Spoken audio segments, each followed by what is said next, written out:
Hey, what's up, Brad? What's going on, Jay? How you doing? Good, not too bad.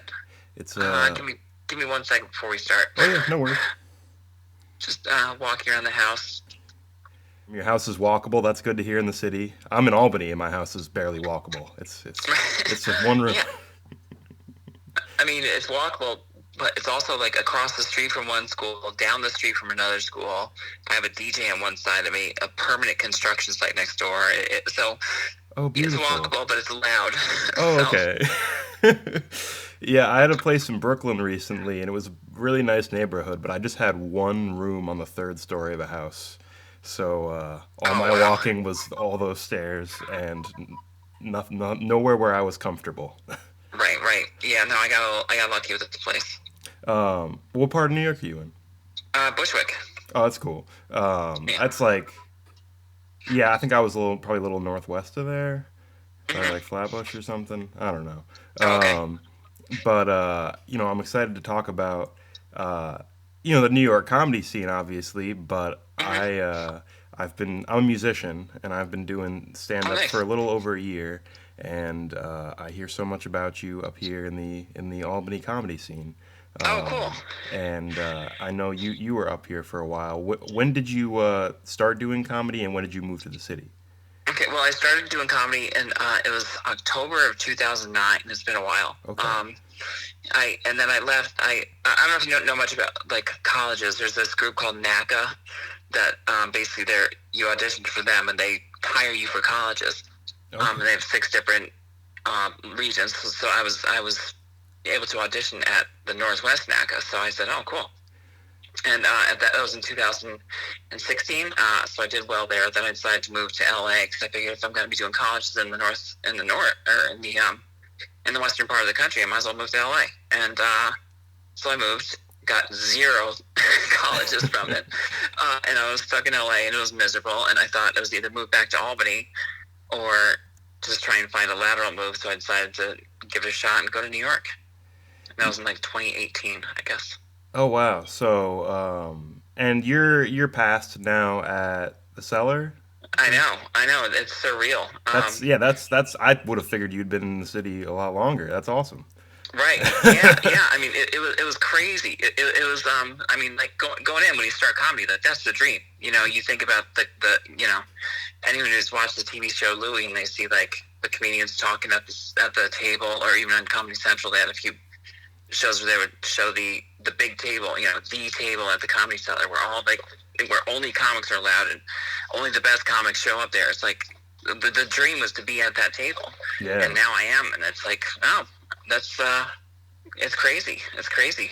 Yeah, I mean, I had some other stuff I wanted to ask first, but hmm this is perfect because I wanted to touch on this a little bit later. I mean, you're in one of the biggest hubs for comedy, and you're already in the big clubs. You're already hitting all the great podcasts. I was listening to you on Robert Kelly's Oh, podcast, nice. and you're running with you know the best of the best. You've been killing it. And is it who makes fun of you the most? Is it hard, like when you're at that table? Is it like do you get into that side of things with everyone? Do you like that aspect of being a comedian?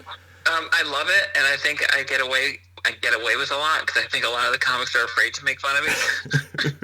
I'm pretty sure they're like, "Oh God, this is going to be transphobic. I better not say it." So you can see them start to say something, and then immediately like, "Ooh," and pull it back. do, So it's the greatest. So I get off scot free. do you Although secretly want Bobby, to hear it though when they do that? I mean, here's no matter what they say, I'm gonna act like I'm offended, and that I'm gonna try and cancel them, no matter what. And which is no, I like no, I absolutely love. Like, I don't think there's anyone at the cellar I don't enjoy talking to. It's amazing how, like, when you get to a club like that, the egos are all gone. It's not. It's no longer this competitive, like catfighting. Like a lot of the smaller clubs, everyone's just trying to crawl over each other to get ahead. Here, Yeah. everyone's just like, no, we've all made it. We're fine. We're all the same, and it's pretty refreshing. But no, I think the only ones like Voss is obviously still Rich Voss is Oh obviously yeah. still a big he'll still bust your balls a little bit. And Bobby, because I've known Bobby longer than anyone there. he still will a little bit, but it's great. Whenever he does it, it's hysterical. Yeah. I I mean, I like being made fun of personally. Like when it happens to me, I really enjoy it. Do you feel like in general you see a lot of comedians who are just totally fine with that, or are there people who you see are like amazing comics but have like thin skin? Right. No, I wish I knew that. I would have just made fun of you this entire time. I would have. It would have saved me. I would have just done some more research. Um, You're doing research for me, Jade. I'm flattered. right. And another thing about Brad, he can't cook. His wife's cooking is so bad. No, I don't know. No, I don't really think at the cellar there are a couple people. Yeah, there are a couple people who have them. Who have are like, all right, that's enough. Can we talk about something else? And they're not a fan of the ball busting, but for the most part, no, everyone's just like some people that show up, they like to just go sit at a table and write. Some people like to hang out with some of their friends and sit at the table. Some like to just listen to music, but I think it's just like everyone's fine though. We all like. I don't think there's anyone that works there that I don't ever just say hi to every single time I see him. Yeah. Which is kind of it's nice. It really is like a second home. Yeah. Esty even asked for my picture to put on the wall with the rest of them, which is like my mind was blown. To think that now I have my picture on the wall at the cellar, like with the rest of these comics. I mean, Mitch Hedberg's picture's up there at the sign saying hi to Esty and Noam. Robin Williams' picture's up there. It's crazy. Yeah, that's badass. Congratulations. Thanks. Well, I mean, she hasn't done it yet, so yeah, don't yeah. jinx it. But just the already fact that you're past. Is it so? Do you work anywhere else regularly or mainly there? Right. Also, the picture might end up in the restroom. Who knows? So, pretty much that's it. When I first moved to Albany, I wasn't really. I think it was like I wasn't getting booked at any of the clubs for a while, and at that point I was like 6 years in or something, or 7 years in, and I expected more. Yeah. And I wasn't really getting anything, so I started booking my own show, and then eventually, I think it was late 2018. I auditioned at Broadway, and was passed there, and that was like the first club in New York to pass me. And then it was almost a fluke that I got into the cellar. I did Noam's podcast. He has this podcast called Live at the Cellar, or Live at the Table, like something Live at the Table, I think, something like that. But they talk about just Comedy Cellar stuff. And he invited me on as a guest. So then he said, "Hey, maybe you should send me a tape." I don't know, maybe not. We'll see. And so I was too scared to say anything. So I didn't send him anything. I did nothing. I just like, it's okay. Another time. So then 6 months later, he asked me onto the podcast again. And we had a great time. He said, "I thought you were going to send me a tape." So I did. He liked it, and I was passed. So it was odd that the way it worked out with all the clubs in New York, the only ones that I was passed out were Broadway Comedy Club, which, not one of the best at all. It probably isn't even top 5. And the Cellar, which is by far the best. So it was very weird. But now it's gotten to a point where, because of that, I don't really need the other clubs. They were good to me. They've been great to me. As far as I'm concerned, I'll give them my availabilities, and anyone else who wants to book me, if I can fit it around, I will. But if not, sorry. Yeah. Well, yeah, it's nice. Like you said, you have like a home almost, and it's like you have the place to work on what you want, and then when you want to book more, I'm sure you'd rather hit the road or something. Right. So I mean, I still feel pressure to like I don't really do a lot of new stuff. Maybe I'll throw 1 or 2 new jokes in and sometimes, but it's still one of those places where the pressure to be on your A game is still there. Oh yeah. So there will be little other rooms if I do other rooms. I'm basically trying new stuff anyway, so I do need those, but not as much as I used to. Yeah, I would think you put the pressure on yourself when you have the same room to use, because I feel like that's almost like your dojo. Like you have it's the perfect place to practice because you can't like repeat as much, and you have to like stay on your toes, and the same people are watching you. Right, absolutely. But I mean, I'm gonna come back to what my question about comedy in a sec. I just want to like I have stuff in that same realm I want to discuss, but I did want to bring up. I saw your TED talk from a few years back about like just like the state of transgenderism in the U.S. and learning about it. And I mean, it's a great TED Talk. I definitely encourage anyone to listen to it, and especially if you just have a lot of questions about transgender people. But would you say, how would you say the climate in the country has changed since then? You know, obviously we've had like Right. Trump as president, but do you feel like Who? just I as don't remember that. do you feel like there's like that people are more accepting or knowledgeable or open about it, or are there a lot of ways where you feel like there's that is still like a uncomfortable spot? Yeah, it's definitely gotten worse. I don't think that it's necessarily because of Trump, but lately it's like people are just politicizing being trans in general, and it's almost like if you're right wing, you have to be anti-trans. It's so this it was never like this before. So if I remember doing a small town in Nebraska. Well, no, it's not really a small town. It's called Norfolk, and it's the birthplace of Johnny Carson. So they have a big festival there, like a 1,300 seat theater, and they were great. They loved me. And here it is. It's like people who probably never met a trans person, Yeah. but they were enjoying it. And this is this is before Trump was elected. So there are people even afterwards saying like, I don't know about that. It's like I didn't know about that at first, but you were funny, that sort of thing. Yeah. And I think now it's just like I forget what I was saying. I was actually in an American Legion, and I was trying out a new joke because I was doing an hour set, and the premise to it, I start off saying like about how, by the way, there have been this many. I said there were over 250 bills aimed at anti-trans bills in different states throughout the country this year. And that's how I lead into it. Right after I said that, someone yelled, "Good." I was like, whoa. And I mean, they were like into my set. They were having a good time before I said that. But then all of a sudden there's "good." And I was like, oh shit. So, Yeah. sorry. Oh, you good? Sorry. I was like, oh man. I was like, oh shoot. Like I guess I better pull back a little bit. And that's the stuff that didn't happen, 5 years ago. So. Well, yeah, it's, with all the, I guess, division that's become more popular, some people who might not have had an opinion before might feel like pressured to make an opinion, I guess. I don't know. I mean, do you feel like, so I guess this is where I wanted to circle back to is like, within just the community of like comedy, how do you think we're advancing? Like let's put aside people who are just like they're just lumped in with all these political ideologies and they're not even trying.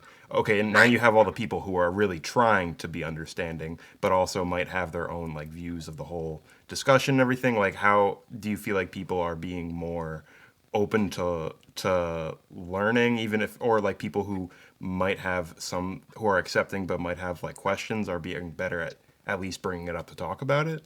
Right, comics are for sure. I think comics are definitely better, especially at the Cellar. I'll have people like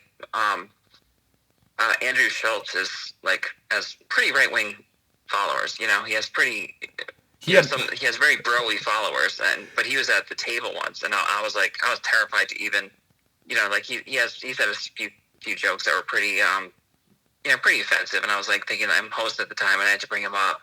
And I'm not going to be disrespectful to the Cellar. I brought him up, and then he was sitting at the table, so I sat down, and we actually spoke and had a great conversation. We were talking about trans issues. He was talking about like Leah Thomas, the swimmer.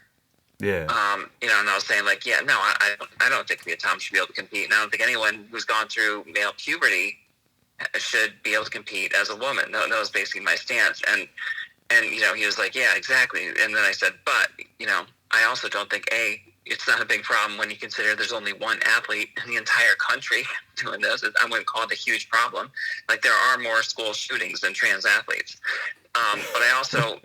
Yeah, that's a much bigger problem. Right. I mean, like if Leah Thomas brought a machine gun to the swimming pool, or an assault weapon to the swimming pool, excuse me, that'd be a bigger problem. And he was saying like, I'm worried about kids. What if kids transition and then change their minds? And if you're a parent, I guess that's a valid concern. But I pointed out that let's say. There are people who probably do start to transition and then detransition. They go back. I'm sure that happens. Not a lot, but it happens. But there are also people who are misdiagnosed as having cancer. That doesn't mean we stop treating cancer. Yeah. We just get better at diagnosing it. And that's where I put. And he was really, really understanding about it. He was really like, we had a great talk. He was really friendly and funny, and it was like, he even asked me onto his podcast, and which I'm still thinking about, because I just can't stand the comment sections. Oh, it's the worst. Oh my and God! I still Yeah, read I can't him every imagine. time, and I just know some of his fans might be a little, might jump down my throat. But Well, I mean, I feel like but here's a guy whose fan base is pretty right wing, but he's willing to talk and learn and have a discussion about it. So yeah, and that's I guess that's more what I meant about people who aren't like who are. I feel like a lot of the time it's not even people who are against it. It's just like again, it's like they've got their own slice of the conversation that's been given to them, and I feel like they don't know where to enter. Because it's like I have my own opinions about it, but they all come from like a place of love and like acceptance, and it's just like when's the right time to ask these questions? Because it's like I have like non-binary friends where it like never was a conversation. Like I've like felt like I like never had the question like the time to ask them like all the questions I might have had and the onus is on me to make that time. But it's interesting to hear someone like that. It's great to hear that they make the time. But I imagine once your podcast gets so big, any comment section is going to be like full of. Okay, actually, okay, your podcast gets that big, and you've had Alex Jones on that podcast. Exactly. So I don't blame. I don't. Right. Who, by the way, is a fan of people like me. Let's just get it out there. I don't know if you saw that.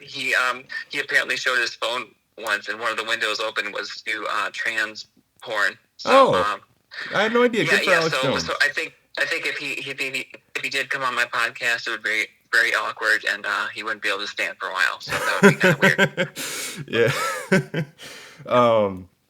So, would you say that then the industry itself for comedy is pretty kind to transgender comics, or would you say there's still some roadblocks and it's more of like it's more based on the area you're in?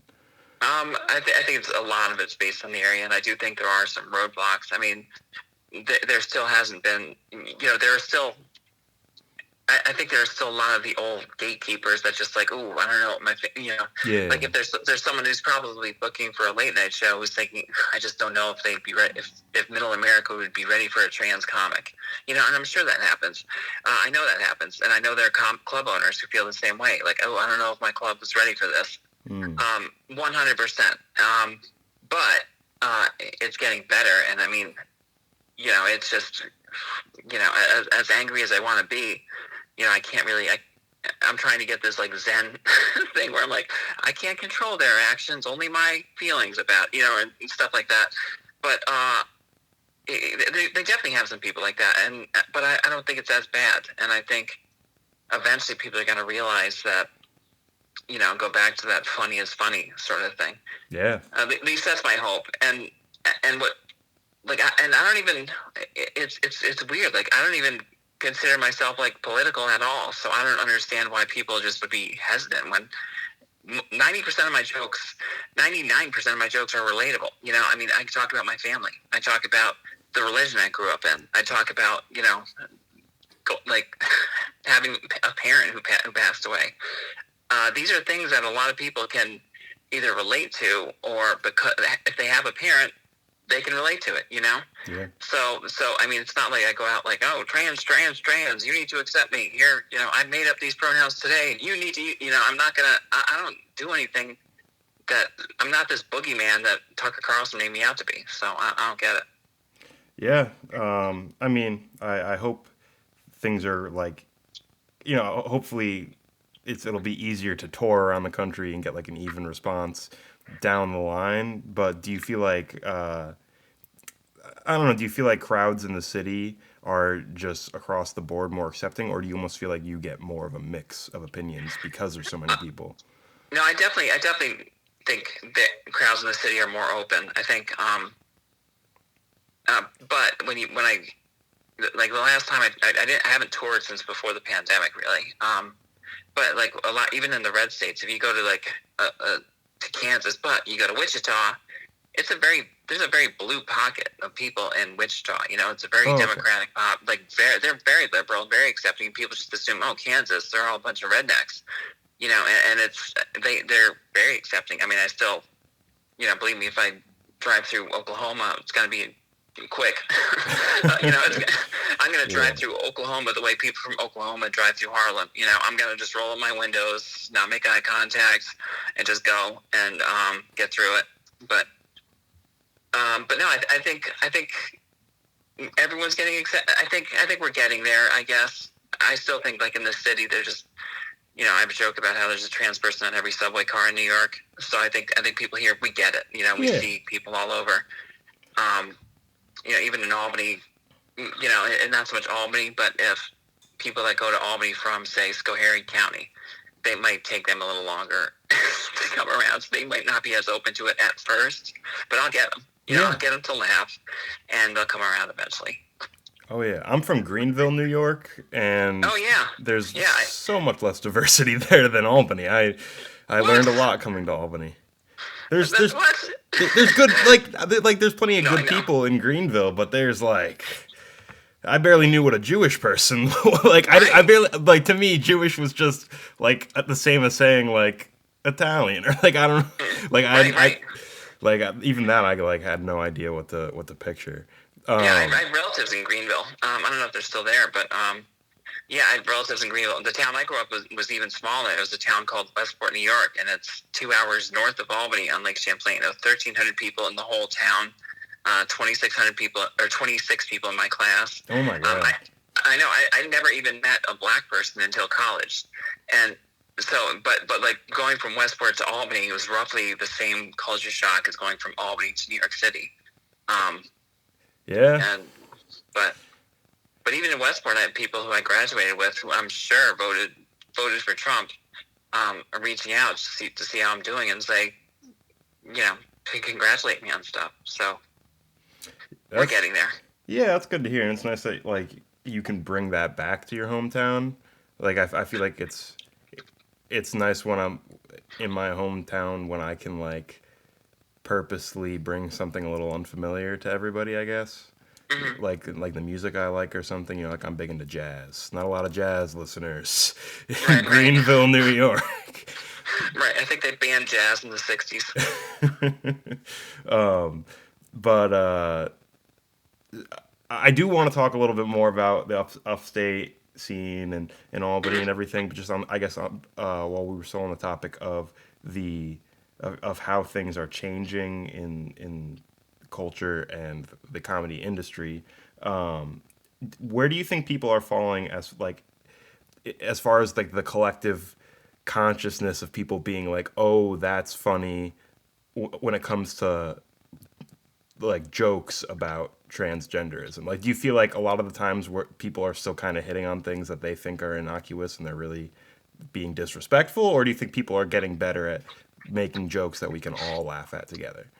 I don't know. For part of me just wants to be like, why is someone even making a joke about being trans? I mean, in general, you're talking about it's still hitting down for the most part. I mean, if you talk like if you were to take jokes about make jokes about autistic people, if you're to make jokes about people who you know are overweight, if you're to make jokes about people who about little people, like all these things that are like roughly the same size of the population as trans people, for some reason, why is it okay for someone who's not trans to talk about it? And it feels a lot like punching down. And I think some people are just, they read it in the newspaper and be like, oh, this is a story. I wonder if I can make a joke about this. And I guess I would just say, why are you doing that? Why?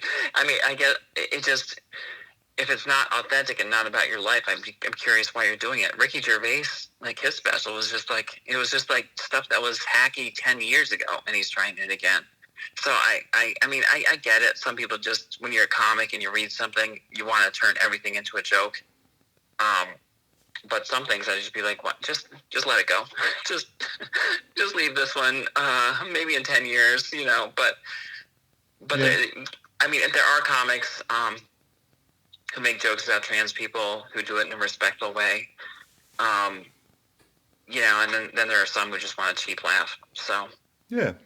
That's just the way it is. Yeah, and I'm sure like I said, it's hard for me to see in the collective like comedy psyche like be able to look at a joke from like someone of another group's like view. It's I can't put myself in that place, but I can definitely like I'm sure that we disagree on some things. Like I do like I like Ricky Gervais. I definitely like pretty like dark edgy humor. So like when you say like oh joke about overweight person or joke about like little person or joke about whatever, to like just the way I think about comedy, I'm like oh no holds barred. Let's like let's make a joke about whatever. But I like obviously I care about how people are like receiving that and like if that's hurtful. So like, I guess it's just interesting to hear where you come from because I don't think we would agree on a lot of things, but you are much more of a comedian than I will probably ever be. So it's good to Right, hear. and look, I'm not telling anyone they can't joke about trans people. I mean, that's like, believe me, like you can't be against. You have to be for someone to speak their mind or whatever they want to. I would never say that. Yeah. But yeah, I just feel like a lot of times it's just someone who's punching down and like I used to love Ricky Gervais, and then he started doing this, becoming this anti-trans person on Twitter and just making that his life, and it's just like I'm not gonna, I'm done. Why would I watch you? But yeah, I don't know. I guess I guess my view of comedy, and believe me, if you were to make jokes tonight about trans people, okay, go ahead. I would just like A, be careful, and B, just make it funny. But I think like the way I look at comedy, there's this, only the jester can make fun of the king, So like it was the job of the comedian to sort of hit at the people at the top, and knock them down a little bit, to point out like Carlin, I think, was one of the best at pointing out people, who were needed to be taken down a peg. Yeah. And then there's Pryor. Pryor was more autobiographical, I think, than Carlin, but so I just like I like that. I think I guess that would be my hope for comedy, but no one asked me, so well, you asked me. There we go. I kind of did, but I do want to know. But yeah, it's obviously I like I like things being punk rock. I like the truth to power. I like being politically active. I like that powerful side of comedy. But there's also a part of me that's like not sure how I feel even about the term like punching down or like how I feel about. I don't know. Like I said, I think ideally we find like there's just a place where everyone can laugh, and obviously there's always going to be just like hacky bad jokes that are to shock Right. value. Like take those out of the way. It's just interesting to see like what I get like what might accidentally be offensive, even with good intentions. Like yeah, I guess just are you laughing with someone who's trans, or are you laughing at them? That's all. yeah. Like, would you mind if I like told you like a premise for something and got your feedback Sure. on whether it's like offensive or not? Because Yep. So this is something I thought of probably like right after I started doing. Canceled. Sorry, go ahead. So I'm just getting ready. So there's this there was this ad I saw on Instagram for a company called Established Titles, and they sell like a square foot of land in Scotland to people. Mm-hmm. It's like a gift you buy for people, and for you get if you get a square foot of land in Scotland, according to Scottish law, you're officially a lord. So, nice. I thought I can start my own little business. I'll find all the transgender men I can pre-op, and I'll tell them, listen, I'm happy to call you Mister, if that's what you prefer. But if you would like to make it feel a little more official until your surgery, I'll rent you out a square inch of my ball sack. Okay. That's and that like again that's just like the parallel of the two ideas business wise but like I don't know if that's me being like a mean to like think of that as like the silly parallel. Right. I think no, but I mean here where some of the issue like is offensive, not really. I think, but here's some of the things that you might not know about trans men. Most of them don't have surgery because the surgery isn't capable enough the surgery isn't advanced enough to make it as seamless as like the other way. Oh, okay. So Yeah, I had no idea. just an FYI, but I mean, like, I think the idea of renting out your ball sack is hysterical. I think the idea of your ball sack stretching out so much over the years that you rent out more and more people, I think that's funny. And I have a tagline actually. Hurry up, before winter supply shrinks. right. Oh, there we go. That's funny. But I mean, even if it were more like, there's got to be someone out there who's maybe someone who lost their testicles in the war. Maybe there's a trans man who wants to rent a square inch. But I think something like that is a little, so that way it's more about your testicles and not about trans people. Yeah. But it's still the same joke. But I mean, that would be how I would interpret it. But look, I mean, if it works, it works, and for who knows, I just like my gut. I always, I don't know why. Maybe it's me. Maybe I am too sensitive, and maybe when I hear someone say like a trans person, I'm like, here it comes, and then I just like the sphincter tightens, like get ready, it's gonna be a bad one, and then I brace myself like, oh, okay, it wasn't that bad. Yeah, well, yeah, I hope for it not to be when something stupid I thought up I say I do it out of love, but I guess it's fun to talk about it almost like just as a writing exercise, but in writing the way I want to write, because I don't want to shy away from any topic, but I don't do it. I wouldn't ever do it out of disrespect, I guess. Right. No, absolutely. No, that and I think that's great, and I think that says more than the joke itself. That's where it comes from. Yeah. Now, finally, I was going to originally open with this as a subject, but I would love to hear just, I guess, your thoughts on the upstate New York comedy scene and how you got to see it evolve while you worked up here. It was great. I wouldn't be where I am without it. I think being able to be a big fish in a small pond for a little bit, and there were times like when I was 3 years in where I would get like 4 30-minute sets in a weekend or 4 20-minute sets in a weekend, which I would never be able to get that in New York City.